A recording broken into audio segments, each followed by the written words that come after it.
hits usually from contact distance out to 300 yards if you zero that way. So I'm just going to show you a process today. I'm going to be walking Nate through the process of zeroing at 36 and then doping his rifle out. We're going to try to dope it out to about 600 yards today. So let's get into this video.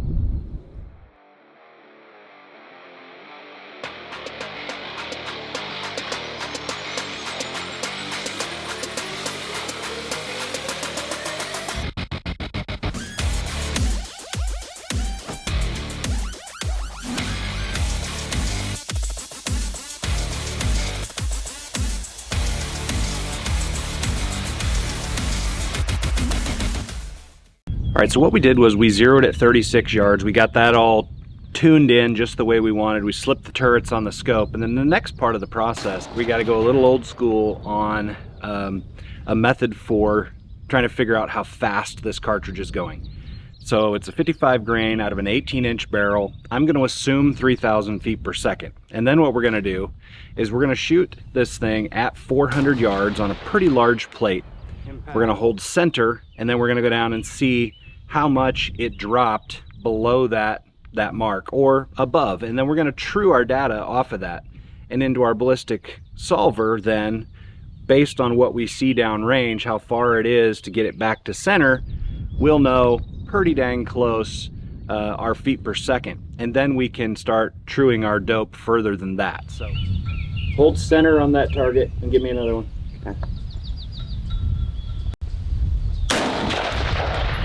Okay, you need to come down 4. Come down 4/10. Okay, you favored right, you held center, that hit right, and basically center. Hold same and send it. Okay. Right in the middle. Give me another one. Those are you. I think you're just, the bullet's not falling apart that much at that distance, so, and the wind's not changing that much either. So it's either your trigger press or how stable you are or something. Try to maintain your sights right in the spot where you want with a slow, smooth trigger press. Don't forget your breathing. All the way out, hold at the bottom, then press slowly to the rear and follow through with it, okay? That was a bottom edge hit, but it was still a hit.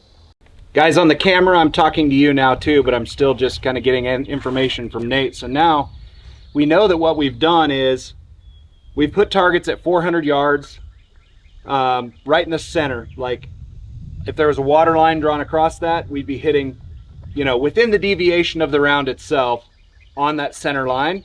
So we know that our drop is good, but our elevation actually was what? How much? 1. It was 1 mil to 400 yards. That's surprising.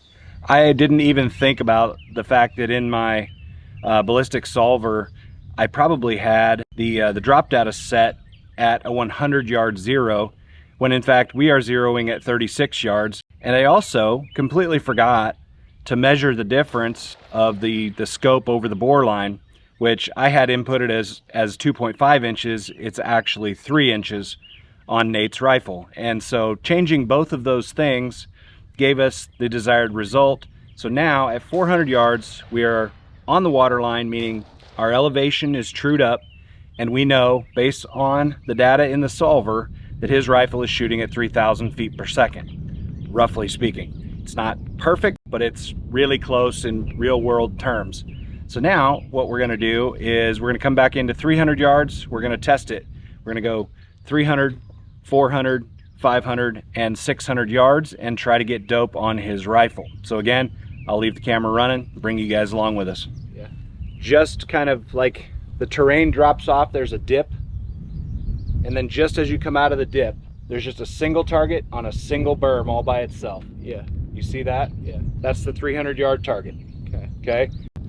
You're going to give it 2/10 of right wind. Okay.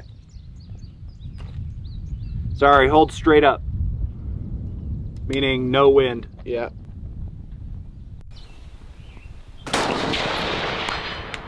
Impact. Give me another one. Impact. All right, so we're good at 3. So now put 1 mil on your scope, 1 mil, and go 400 again, that big plate. Impact, basically center, and it was a favor left impact, so we still need no wind.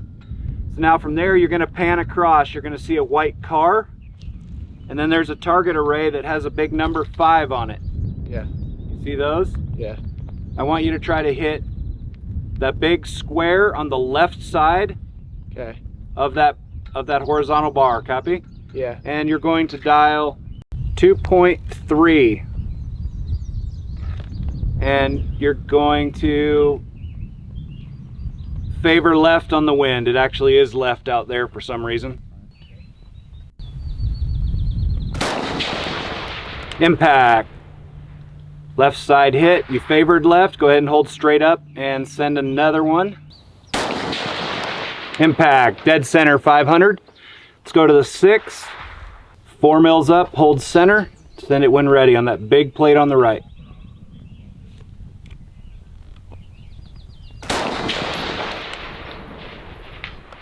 Impact, I've got too much mirage to be able to see where it hit. Yep, impact. I think you're on the left side of that plate. I think there's a little bit more wind out there, but our drop data is true. Okay guys, so you saw us doping out an AR-15 all the way out to 600 yards, saw the entire process. I'm gonna do the same thing, but with a bolt action. So just to summarize, with a standard gas gun, you're shooting 55 grain NATO ball ammunition, out of an 18-inch barrel, running about 3,000 feet per second. You should be able to zero at 36 yards and be point of aim, point of impact at each distance out to 300 yards. It's zeroed at 36, it's zeroed again at 300. So anything in there within contact distance to 300, you're gonna be with, not having to dial at all. And then obviously we doped it out, so we've got our drop data for 400, 500, and 600 yards. And so now we've got, a very capable rifle with standard off-the-shelf ammunition that, any person can easily do that with the AR that you have. So I highly suggest that you do that process for yourself. Figure out exactly what it's doing. So with a bolt action, what we've got here, we've obviously got a foundation stock. So this is my first time ever running a foundation. So this will be the video is not about the foundation stock, but I'm just telling you about the rifle. I've got a Terminus Zeus action here. The barrel is chambered in 6 GT. I've got factory Hornady 6 GT ammo. It's shooting the 108 grains. And I purchased that from GA Precision. Just give them a little shout out. I've got the Area 419 muzzle brake out on front. And of course, I've got the Zero Compromise 5-27 up on top. Trigger Tech Diamond on the inside. So I'm gonna do the same process, but I'm doping it out with this ammo through this gun. It should be very close, but I'm gonna start at 300 yards. Again, chronograph is kind of giving us fits. It's not working for some reason right now today. So I'm starting at 300 and I'm looking for a waterline hit. If it's above or below, I'm gonna adjust my feet per second. Then I'm gonna go to 400 yards. Is it above, is it below? I'm gonna adjust my feet per second. I'm gonna do that all the way out in distance until I get to around 700 yards. And at that point, if it's above or below, I'm actually going to adjust the BC instead of the feet per second. There's science behind that. It's not the point of the video. I just want to show you how we dope them out. So gonna bring you along in that process. And I'm gonna dial 1 mil on because I know it should be around that at 300.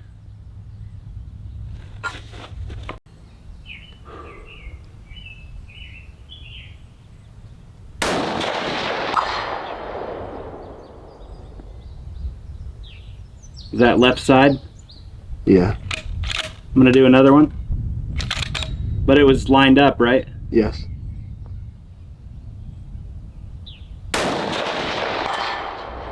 Right in the middle. Dead center? Yeah. We got a 2/10 wind. The elevation is actually perfect. I don't think I've ever had that happen. All right, we're gonna go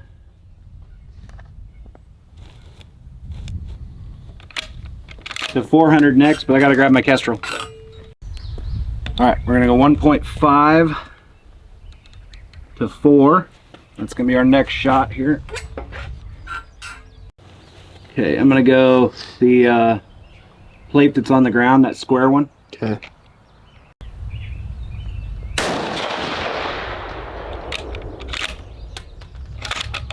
And go again. I think I might have been off the right. Yeah.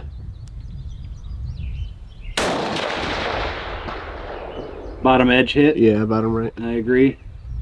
I'm gonna come up 2/10 on my call. I'm gonna go 1-7.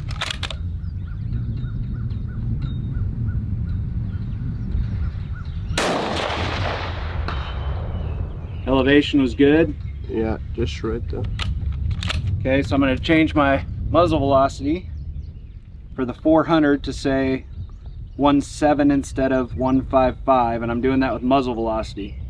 2890 feet per second. We're going to the 500 next. It's calling for 2.4. All right, elevation was good. We hit on the left. Yeah. Got to work with me here. Okay. Elevation is perfect. Wind was 2/10 that time. So it's calling for 2.5. So originally it was 2.4 and we're actually 2.5. So it's actually going slower still than we thought it was. So let's come down to 2880. Okay, now we're going to 6. 3.3 is what it's calling for. That wind is super switchy.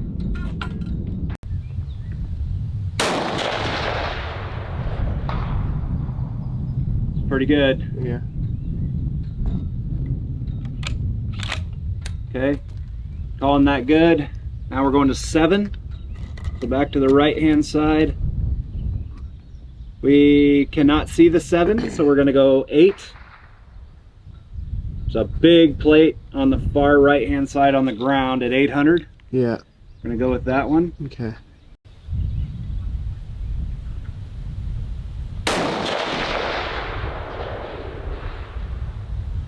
I think it was probably low and not wind. I'm going to come up 2/10. We're going to hold same.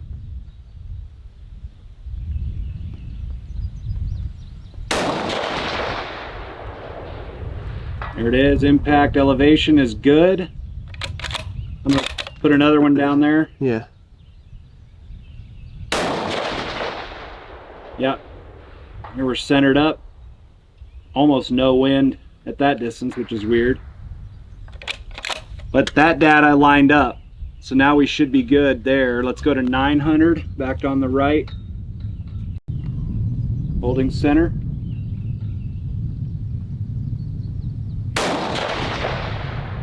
Impact.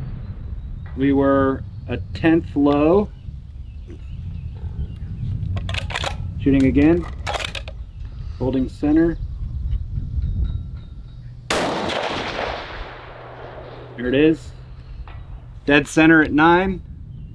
So we need that to come up now with the BC to make it say 6.5. So now we go into our solver. On the guns, BC needs to be lower. 7.7 it's calling for at 1,000. All right, 1,000 yards.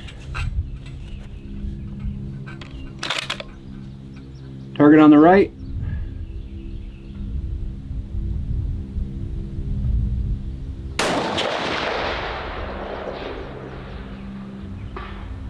Impact looks like just right of center, maybe a tiny bit high. Send another one.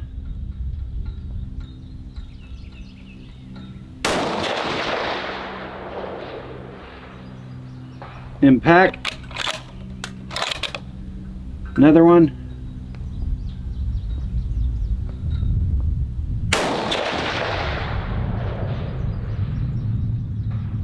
Impact. 3 in a row at 1,000. I'd say we're trued up. Just in summary, all I did is I didn't have a chronograph. I knew that this cartridge or any 6mm or 6.5 cartridge should be roughly 1 mil at 300 yards, so we started there. And I want to hold as perfectly in the center as I can, as if there were a water line across that target. and we're just going, did I hit high? Did I hit low? And then we're adjusting our muzzle velocity until it hits dead center in the middle. At 400, same thing. You know, I'm going to take the suggested dope off of the Kestrel, even though I don't know what the speed limit is of it or how fast it's actually running at the time.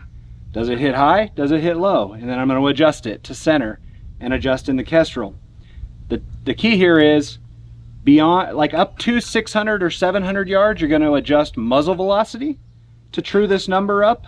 And beyond that, you're going to start adjusting the BC to make the numbers line up. The BC should be adjusted more closer to the transonic zone, which for this cartridge is somewhere out at like 12 to 1400 yards.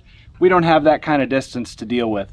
What we're seeing down there at the 1,000-yard target is, you know, probably I can't really tell what I'm seeing here. There's an awful lot of mirage, but if I had to guess, we're a sub MOA group on that plate, probably in the 7 to 8 inches group.